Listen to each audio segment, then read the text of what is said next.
Welcome to Keep Hustling, where we are going past the why to get to the how.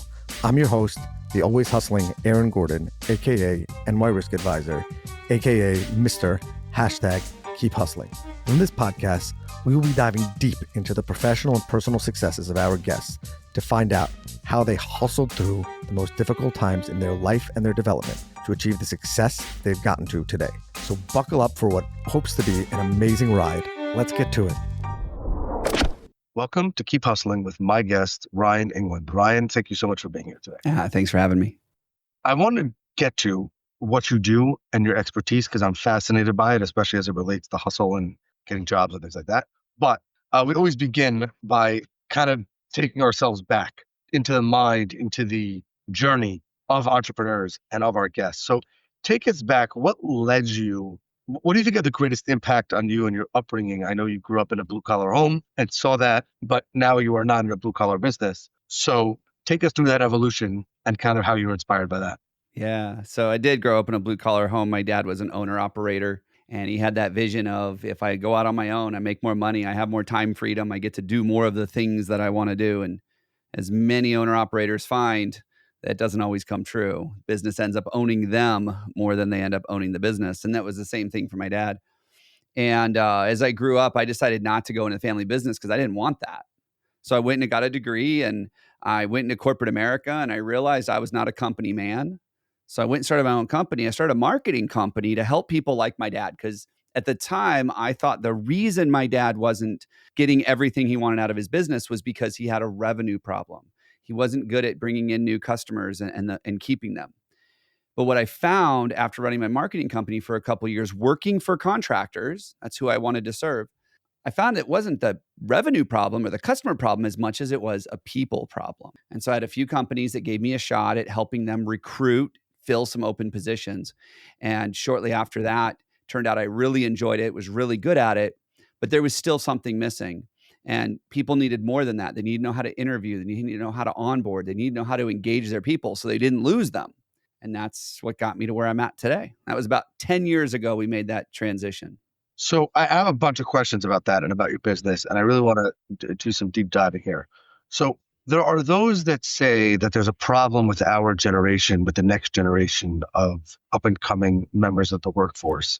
Yeah. Where they are just simply unhireable. Yeah. You focus on blue collar industries, I believe. Is that correct? Construction and commercial services mostly. How do you reconcile those two statements, that you're an expert in the field of hiring and helping blue collar industries bring on the next generation of talent, energy, and move their business forward, when the world seems to be getting lazier and lazier and less interested in those jobs, in putting in the work early and in developing their craft? Yeah, I think the big problem is that we have a reputation problem in the trades. We have an image problem in the trades. It's not cool to go into the trades anymore. You know, when I think about the best recruiters in the world are professional sports teams. You got 5-year-olds that are throwing a ball with their dad, hoping someday to play for the Yankees. You also have 5-year-olds that are working with their little Tonka excavators and bulldozers in their backyard, making sandcastles and digging in dirt. But the parents are encouraging them to pursue their dream of playing for the Yankees, not to pursue their dream of building and moving dirt and doing those kinds of things. And because they're not doing that, because there is an image problem in the trades.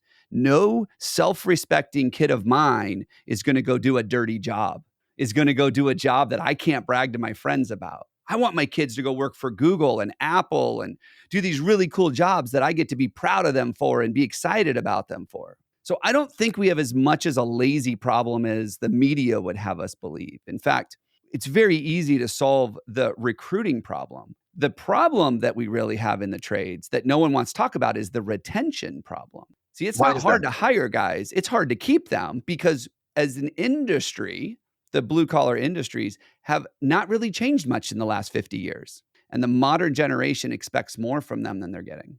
There's a lot there. So we're gonna keep going through the layers of the onion. The parental thing it's incredible to me because I work in a family business, and not in the blue collar field. I'm an insurance advisor. But our longest running client, 56 years, the firm that my father, the first client that we ever had, blue collar industry.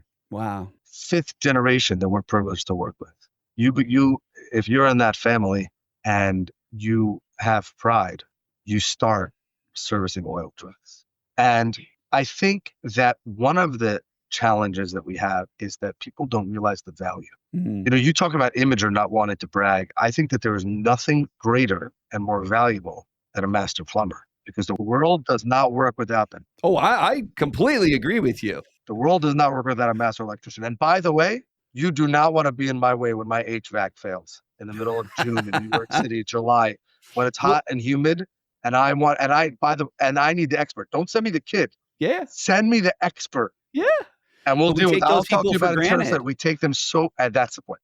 You're hit on that. We take them so much for granted. I think that what's amazing is that if you actually ask the intelligent executive, and you ask them about the value, and they thought about it, they would see it. Yeah. It's almost like it's a dirty word when it shouldn't be, because that should be the greatest privilege. And by the way, some of my friends who are the most successful are the ones who did something crazy, didn't go to college, and started working in the trades. And I think it's incredible. And that's one of the beauties of the trades. And that's where you see hustle the most, is if you're willing to, I think you have to be, and correct me if I'm wrong, but I think you have to be a little bit intelligent, a lot bit curious, and be willing to put in the work. But there is nothing that can't be mastered.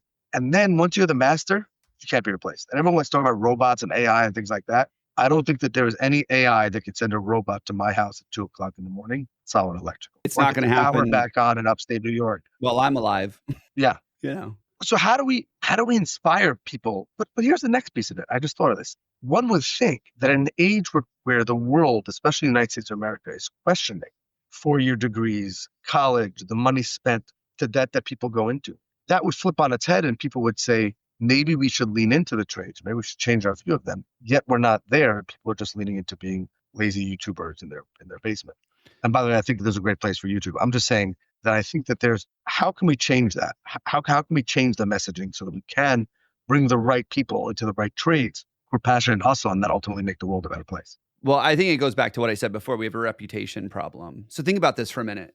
So I come home and I find out, or I come into my place of work and I find out that the second story toilet is clogged and overflowing.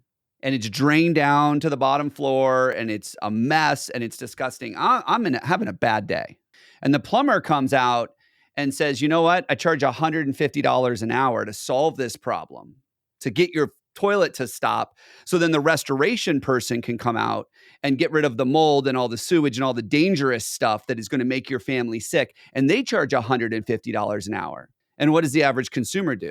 Are you kidding me? You charge me how much to do this stuff? You're just banging some pipes and cleaning out some drywall and setting up some fans. Are you kidding me? Yet that same consumer will go pay $500 an hour to an attorney to get them out of trouble for something dumb they did. They'll pay $500 an hour to get an estate plan put together so that when they die, their kids are taken care of. That's a no-brainer, to value the attorney who really just exists to get us out of trouble and keep us out of trouble. They'll spend $500 on that. But the person that's going to say, hey, we're going to make sure that you have a healthy home to live in and you have modern luxuries and that your family stays safe, and they charge $150 an hour and we think they're ripping us off. Like, until that narrative changes, until we start thinking about the value of, like you said, the plumber. Google just announced this a couple of days ago. They're offering a $10 million grant to get more electricians in the UK. And when you read the article on why Google did it, you think, oh, Google wants to invest in the trades. No, Google knows that they are not going to be able to pull fiber optic cable if they don't have more electricians. And that is going to hurt Google. And therefore, they realize that really the foundation that's holding them back or will push them forward are the very people who they may or may not have looked down on, or the trades that they would have never considered when they were 20 or 22 or 23 or 24. Yeah. Which is amazing, because if you think about it, like, that's really how it works. It's not, there's no. Yeah. People forget that in order for you and I to have this conversation, I mean, think about the number of trades that were involved in there. Let's forget the manufacturing who built all this stuff, but you've got electricians that pulled the wires. You've got plumbers that paved the streets to get a place for the wires to go. I mean, just think about the operators, the dirt movers, everything. So you and I could have a conversation over the internet. Does not exist without the trades. It's incredible. But we don't think about that. So you said that in addition to the reputational problem, there's a problem within the trades, and this I'm ignorant, so I'm leaning on you on, of engagement or retention. Yeah. How can those in the trades or anywhere better engage and retain and empower. And I'm going to make up a word here because I'm not sure if it is a word. If I'm making it up, I'm going with it. Impassionate, meaning get their people to be more passionate about what they're doing. How can we? How do we get there? How do we rally the troops? There's two things that I think, two major things. There's a lot of things, but there's two major things I think are going on. Number one, we have an older generation. So it's been said that between 40 and 60% of people in the trades are retiring in the next decade because they're aging out. They're old. The average age in construction is 51 right now. Average age is 51. So they're going away, but we have this older generation who is so stuck and set in their ways, saying these new kids today, they're lazy, they're entitled, they don't want to work, and they're doing nothing to change. And they don't understand that the only person they can change is themselves. Yet they force these kids, do this, do that. You got to be here. No, we need to change the industry to accommodate the modern workforce. And we're not doing that. They're stuck in their ways and they're mad about it. And it's funny because when I talk to some of these older guys and I say, hey, when you were 20 and we really get into it, they didn't want to work. They were lazy. They were entitled. I don't care what generation it is. The older generation always looks down upon the younger generations. It happens for thousands of years. They just didn't have a phone during lunch to play with. They were spacing out or doing something else, so their boss couldn't catch them being quote unquote less motivated. Exactly. But that's the other thing. So then we have to understand that the modern workforce, especially this younger generation, they grew up digital natives. My kids have never seen, even on TV, because they won't watch the old TV shows because they're too fuzzy looking. They don't like that. They've never seen a phone with a cord. Like they have no idea how good they have it and how much has changed in the last 30 years. Dial-up internet, man. Oh, yeah. Remember that was when you went to get online and then your computer yelled at you because it was so painful? Or your brother was on the phone so you couldn't use the internet. What about that? You pick up the phone, you're like, ah! Sorry, I interrupted you. But they'll never understand that. But here's the thing. Today's generation grew up in front of a tablet. They grew up in front of a screen. In fact, we talk about this. I mean, I just know this being a parent and having school-age kids, is that kids don't get out and play outside like they used to. They're in front of the screens. Well, what do? We let them do that for 18 years. Then they graduate high school and we say, go get a job. And they're like, I'll give the trades a shot. And what do we do in the trades? We say, you know what? They're brand new. We're just going to put a shovel in their hand because they don't know how to operate the equipment. They don't know how to do the work. We're going to put a shovel in their hand. We're going to let them dig ditches for 8 hours a day. This is a kid who the most exercise they've gotten in probably the last 5 years is typing on their screen, like with their thumbs. And we put a shovel in their hand and we're like, see, they can't hack it. Well, maybe we need to change the way we do things, recognizing that modern generation is different than the older generation. So we got two things. Number one, we got to change our ways. But number two, we got to recognize we might need to change for them and make things better for them. And that's one thing. So this change component. The other thing to keep in mind is that in today's modern workforce, because of the advent of knowledge work and the ability for people to work remote, there is a belief now in society that I should not have to pick between work and my life. And in the trades, that's really hard because we need people to focus, be safe. They need to be a part of a crew and everything else. But here's the thing. This isn't severance. It's not, I walk onto the job site and I forget I have a personal life. They still have a personal life. And if we as leaders cannot show them some empathy when they're going through some tough times, and a lot of people are going through tough times, mental health, financial issues, you name it. If we can't show them a little bit of empathy and say, hey, let me put my arm around you and walk alongside you while we do this together. Let me support you while you're going through that divorce. Let me support you while you're taking your sick kid to their cancer treatments. Let me support you in these things. If we don't do that stuff, no one's going to care about them. And they're not going to care about the company and they're not going to be loyal. And they're going to be like, you know what? If I go to another company that lets me work remote, or I go to another company that understands this a little bit better, then I'll actually get to take care of the things that are important to me. Because I'm sorry to hear this, but very few people wake up in the morning and go, I can't wait to go to work and erect that new building and completely disregard their life. It doesn't happen. They're coming to erect that building because you're paying them so they can go support their lifestyle. And we have to realize those two things are blended in the modern workforce. But there shouldn't be anything wrong with that. We should lean into that. And I think that those who embrace it are the ones who create the greatest company cultures. Which is exactly why when our clients get on board with what I'm talking about, they dominate in their marketplace. And they're like, I got more people coming to work here than I know how to hire. And I've heard that many times from our clients. Like people are lining up to come work here and I don't have enough positions for them right now. I got to go get more work. And most companies in the trades right now cannot say that. Incredible. You're passionate about team building and keeping the soldiers rowing together and creating the most efficient and effective team. If I'm starting today, how do I do that? So I think the thing that we've lost, and this is a societal thing too, we've lost the ability to effectively communicate. We don't know how to do it anymore. I have seen my 27-year-old nephew sitting on the couch next to his friend, having a conversation with his friend on their phones. They don't know how to turn to each other and have a face-to-face conversation because they don't do that anymore. People do not know how to have a conversation anymore. People don't know how to communicate. People don't know how to ask questions, to be curious. It's a skill that we are losing rapidly in society. But how does the employer, knowing this, knowing exactly what you're saying, I still have to hire a bunch of 23, 24-year-olds who love being on their phones. Yeah. How do I, their parents that couldn't break them out of that cycle, their Yeah. teachers couldn't break them out of that. How do I get them to communicate? Well, one of the things that we find out, especially in the younger generation, we ask them questions during the interview like, what do you want to accomplish in 5 years? And it's deer in the headlights. And when we start digging into it, no one's ever asked them that question. Parents were too busy working. School system was too busy worrying about being underfunded. Like nobody's ever sat down and said, hey, I want to help you achieve some goals. Let's do some goal setting. Let's have some conversations about what you want out of life. And when you have those conversations and you sit down and you really get to know people, you can create some amazing teams. Nobody cares that I've got great skills and you've got great skills and that kind of stuff. But if you and I have this bond where we are in it together and we will do whatever it takes to win, like that's priceless. But you have to earn that. You don't deserve it. You have to earn it. And the way you earn it is by getting to know people. We have a tool that we use called the fuzzy file. And what I like to say is there are a lot of things that we know about each other that are incredibly fuzzy. So I mentioned on here that I've got kids at home, but you don't know if it's a boy or a girl. You don't know how old they are. You don't know anything about them. It's fuzzy. You know I've got kids, but that's it.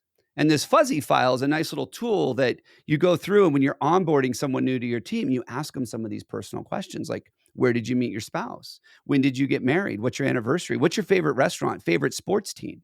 You get to learn a little bit about this stuff. Now, this is stuff that takes years in general conversation at work to learn. We're going to learn it all in 30 minutes in a first conversation the day we meet.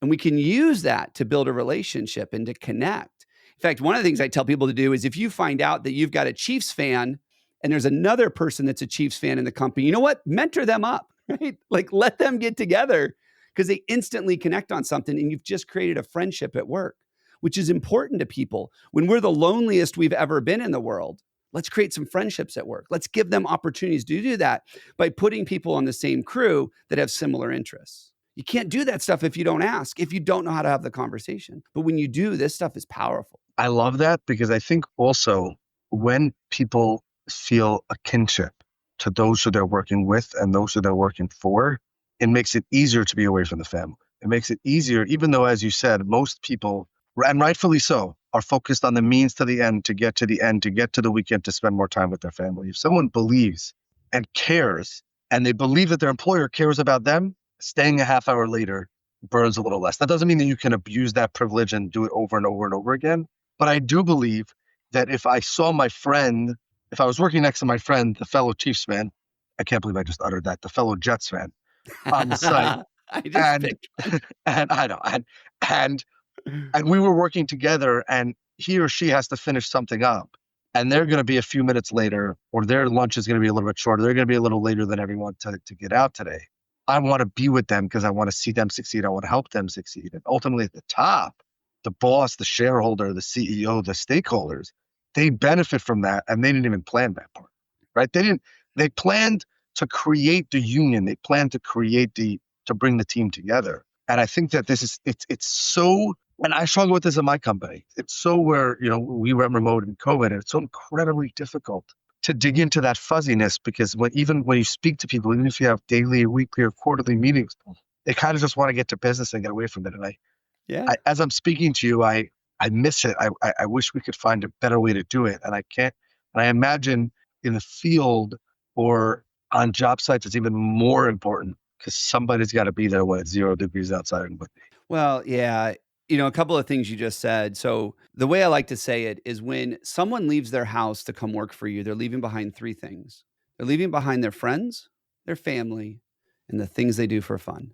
And when they come to work for you, whether you pay 20 or you pay 30 or you pay $50 an hour, that is usually not enough to replace those priceless things.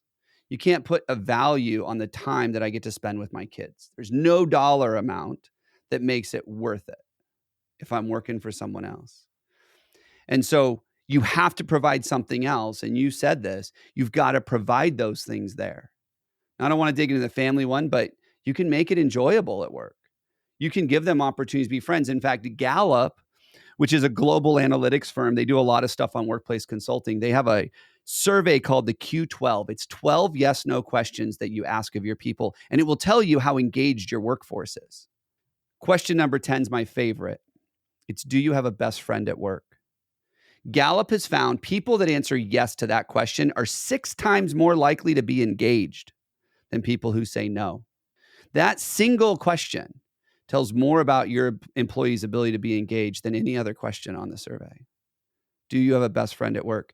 And we're in a world where we're the most connected but most lonely, in a world where in construction, suicide rate is 4 or 5 times the national average. We're lonely.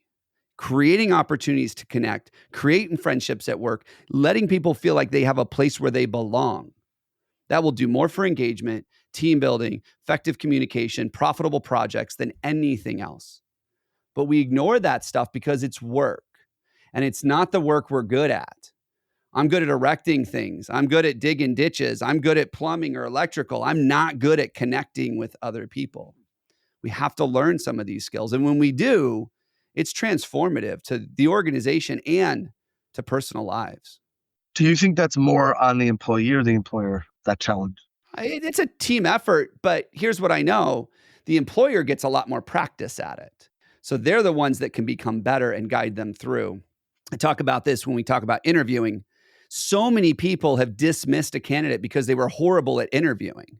And unless interviewing is their job, we can't base it on the quality of their interview. They're nervous, they're stressed, they're freaked out. They got a lot going on in their lives. It's hard for them to focus and be themselves, but we dismiss them. And so what we train hiring managers to do is, how do you coach them through the interview? When you ask them a question and they freeze, instead of saying, "Oh, that was horrible," you actually say, "Hey, you know what? I get it. This is super stressful. Let's break down some of these barriers and just have a quick conversation for a minute." I shouldn't have to put the onus on the employee to know how to do that. And by the way, then they really want to come work for you. Of course they do. The number one thing millennials and Gen Z will tell you, over pay, benefits, anything else, the most important thing is, am I working for someone that's investing in me? Are they training me? Are they giving me opportunities to grow personally and professionally? Number one thing they want. And what do? We train them how to do their job, but we don't train them in anything else. I love that. Can I ask your second favorite question on the survey? You know, I really don't have a second favorite. But you know what? What's really cool about the Q12 is the questions are all public. So you could go run your own Q12 and it doesn't cost you anything. Do you think everyone should? I think they should. I actually encourage you to get it through Q12, get it through Gallup, because the reporting they give you is mind-blowing. But you can go ask these. But one of the questions that we solve for the most at Core Matters is, I know what is expected of me at work. How often do we hire somebody, bring them in and go, "Oh my gosh, I'm so glad you're here. We're short-staffed. I don't really have time to train you. Can you go follow Jimmy around? Jimmy's going to show you the ropes." How often do we do that? And then Jimmy gets there and he's like, "Hey man, so glad to have you on the team. I'm not really quite sure what I'm supposed to do, but they told me that you were going to follow me around, so come on." We don't train Jimmy. And then what happens is 6 weeks go by and the new guy we hired quits, or we fire him for lack of performance. And it's not because he didn't have the skills or because he was a horrible employee. It's because no one told him how he was being scored. No one taught him, this is what we expect of you. And so expectation setting is such a critical part of the work that we do. How do the hiring managers sit down and say, here's what I expect. Do you understand? You don't? Instead of getting mad saying, I'm not explaining it well, let me explain it a different way. Here's what I expect. And then get so crystal clear that people know what's expected of them. But too often in the trades, we're so short-staffed, we're so busy, we don't bother telling them that. And then we hold on to them for 2, 3, 4 years and they think, well, I must be doing good. No news is good news. And then eventually someday they don't feel fulfilled, they don't feel engaged, or we fire them. And it was all because we screwed it up in the beginning. I love that. Everyone's checking out your book, by the way. regardless of what business you're in, I love your passion. I love that you're leaning into the challenges and not trying to create a bot that's going to solve them, but realizing that humans have a long way to go. And I certainly am happy to be along for the journey. Ryan, as you know, we have a closing tradition on this podcast where we ask our guests to leave us with their favorite motivational or inspirational quote and what it means to them. So with that, I will say, Ryan, Englin, thank you so much for being here. Thank you for inspiring me. Thank you for inspiring me to look internally at my own self when I'm working, lean into my employees and the values, and inspire my children especially to make the world a better place and to certainly keep hustling. So with that, I will turn the floor over to you and say thank you again. Yeah, I don't remember where I heard this, but it's something that's been with me for decades now. But it's, when you were born, you cried while the world rejoiced. Live your life in such a way that when you die, the world cries while you rejoice. I love that. Absolutely love that. I have nothing else to say other than this has been another episode. That is awesome. Wow. Okay. That's awesome. Okay. That is, I've never been speechless at the end of a podcast, but I'll take it. This has been another episode of Keep Hustling. Remember, do well by doing good. And of course, and always, keep hustling. All right, hustlers, that brings us to the end of another fantastic episode. Thank you for listening. The listeners are the most important part of this show. If you like what you heard, please leave us a review wherever you listen to your favorite podcasts. Your feedback means the world to us and helps us reach more listeners. Plus, be sure to subscribe to our podcast so you never miss an episode. We have some amazing guests and topics lined up for you, and we don't want you to miss out. And finally, if you have any suggestions, comments, or even just want to say hello, please feel free to reach out to us on all social media platforms. We are Keep Hustling Pod on Instagram, X, Facebook, and LinkedIn. We would love to hear from you to continue the conversation. Thanks again for tuning in and supporting our podcast. We truly appreciate each and every one of you. Until next time, stay curious, stay hungry, and keep hustling.